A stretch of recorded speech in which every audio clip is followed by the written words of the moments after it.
Hey everyone, Morgan here. So today, the Urban Prepper released a video talking about how to store toilet paper. And he was calculating also how much toilet paper you would need for like a year's supply. I really liked his ideas. You know, he was talking about, places to store it, like under your bed, closets, all these different places, that you could store TP, which is great. But at a certain point, there's only so much storage space that people have, I think. And, we can really ration toilet paper when we think about it. We can definitely ration toilet paper. Look how big this toilet paper is. It doesn't matter how many people are in your household, you can ration it. I think people use way too much toilet paper because we take it for granted. We really do.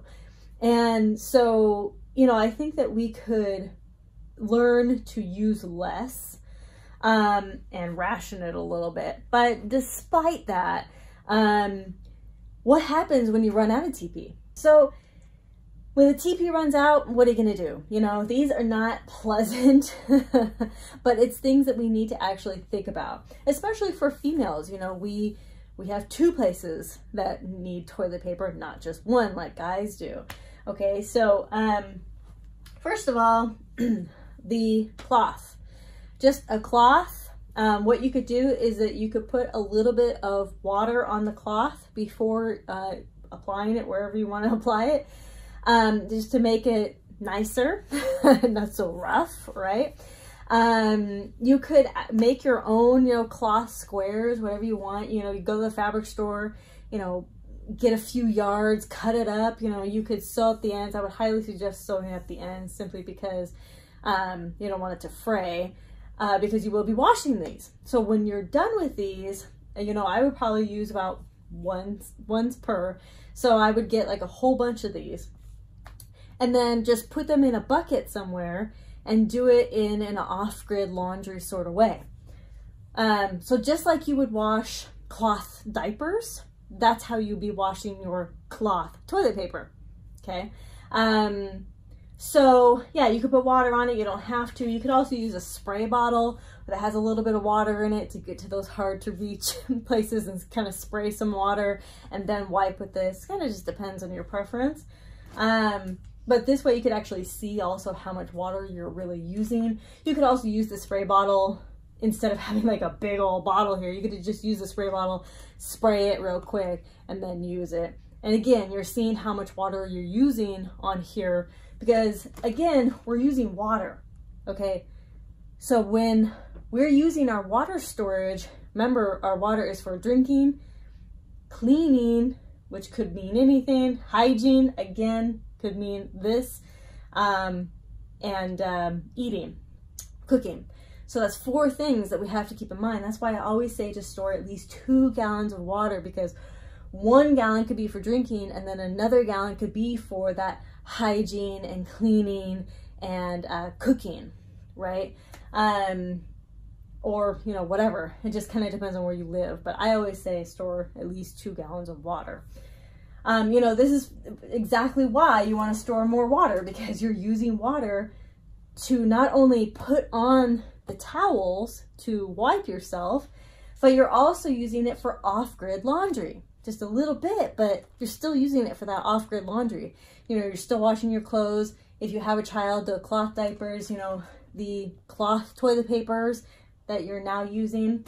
And then after that, of course, we always want to have soap and water available, but the next option I think would be the most viable is to just use your hand. This sounds super disgusting, but it is effective. You can get your hand wet, wipe, whatever you gotta do, and then use soap and water to wash your hands, okay? Like if you simply did not prep this option, or you don't have those options. In addition to that, there are some natural toilet papers out in the wild that you can do some research for your area, because while, the Northeast might have something, the South may not. We have a lot of cactus here, but I'm not sure that would be like appropriate, right? Ouch. Let's just be grateful for toilet paper for a second, okay? This is the most ingenious invention since ever, right?